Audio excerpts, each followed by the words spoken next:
ಸನ್ಮಾನ್ಯ ಅಧ್ಯಕ್ಷರೇ, ಈಗಾಗಲೇ ನಮ್ಮ ಶಿಕ್ಷಣ ಸಚಿವರು ಸಭೆಗೆ ಮಾಹಿತಿಯನ್ನು ಕೊಟ್ಟಿದ್ದಾರೆ. ಈಗಾಗಲೇ ಮುಖ್ಯಮಂತ್ರಿಗಳು ಕೂಡ ಎಲ್ಲ ವಿದ್ಯಾರ್ಥಿಗಳಿಗೂ ಶುಭ ಕೋರಿದ್ದಾರೆ.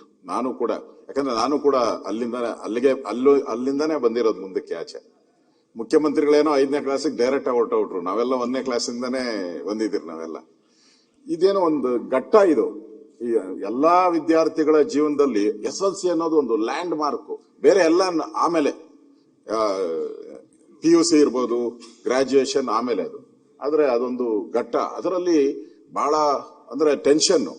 ನಾನು ಪೇರೆಂಟ್ಸ್ಗೂ ಎಲ್ಲರಿಗೂ ಹೇಳ್ತೀನಿ ಈ ಸದನದ ಮುಖಾಂತರ, ವರ್ಷ ಪೂರ್ತಿ ಪೇರೆಂಟ್ಸ್ ಸುಮ್ಮನೆ ಇದ್ಬಿಟ್ಟು ಕೊನೆ ದಿನ ಸರಿ ಮಾಡುವಂತ ಒತ್ತಡ ಹಾಕಿ ಅವರಿಗೆ ಮಾನಸಿಕ ಚಿತ್ರಹಿಂಸೆ ಕೊಡಬಾರ್ದು. ಪೇರೆಂಟ್ಸು ಅಷ್ಟೇ. ಆ ಚಿತ್ರಹಿಂಸೆ ಕೊಡೋದ್ರಿಂದ ಏನಾಗ್ತೈತೆ, ಅವನಿಗೆ ಏನೇನು ಓದಿರ್ತಾನೋ ಅದು ಕೂಡ ಮರ್ತೋಗ್ತೈತೆ. ಎರಡನೇದು, ನಾನು ಸರ್ಕಾರಕ್ಕೆ ವಿನಂತಿ ಮಾಡೋದು, ಸನ್ಮಾನ್ಯ ಸಚಿವರಿಗೆ, ಈ ಸೋಷಿಯಲ್ ಮೀಡಿಯಾ ಇದೆಯಲ್ಲ, ದಯವಿಟ್ಟು ಏನಾನ ಮಾಡಿ ವಾರ್ನಿಂಗ್ ಮಾಡಿ. ಇಲ್ಲ ಅಂದ್ರೆ ದಿನನಿತ್ಯ ಏನು ಇರಲ್ಲ, ಅದು ಲೀಕೇ ಆಗಿರಲ್ಲ, ನ್ಯೂಸ್ ಇದು ಕ್ವಶನ್ ದಿನ ಆಗ್ತಾನೆ ಇರ್ತಾರೆ. ಅದೊಂದು ಅಭ್ಯಾಸ ಮಾಡ್ಕೊಂಡ್ಬಿಟ್ಟಿದ್ದಾರೆ ಎಲ್ಲ.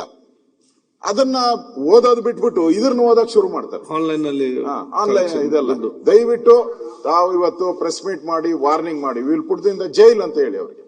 ಯಾರು ಸೋಷಿಯಲ್ ಮೀಡಿಯಾದಲ್ಲಿ ಪ್ರಶ್ನೆ ಪತ್ರಿಕೆ ಹಾಕಿದ್ರೆ ವಿಲ್ ಪುಟ್ ದ ಜೈಲ್ ಅಂತಾನೆ ಹೇಳಿ, ಮತ್ತೆ ಹಾಕಿ ಅವ್ರನ್ನ.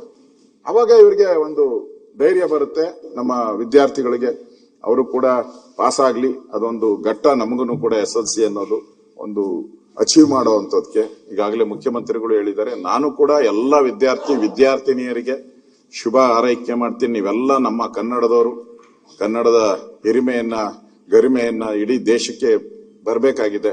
ನಮ್ಮ ಎಲ್ಲಾ ಜಿಲ್ಲೆಗಳು, ನಮ್ಮ ಒಂದೇ ಯಾವುದೋ ಒಂದು ಜಿಲ್ಲೆ ಮುಂದೆ ಬರಕ್ ಸಾಧ್ಯ ಇಲ್ಲ. ಎಲ್ಲಾ ಜಿಲ್ಲಾ ಅಲ್ಲಿರ್ತಕ್ಕಂಥ SLCಯ ವಿದ್ಯಾರ್ಥಿಗಳಿಗೆ ಶುಭ ಕೋರ್ತೀನಿ. ಒಳ್ಳೇದಾಗ್ಲಿ, ಅಚೀವ್ ಮಾಡಿ ಅನ್ನೋ ಒಂದು ಸಂದೇಶವನ್ನ ಕೊಡ್ತೀನಿ.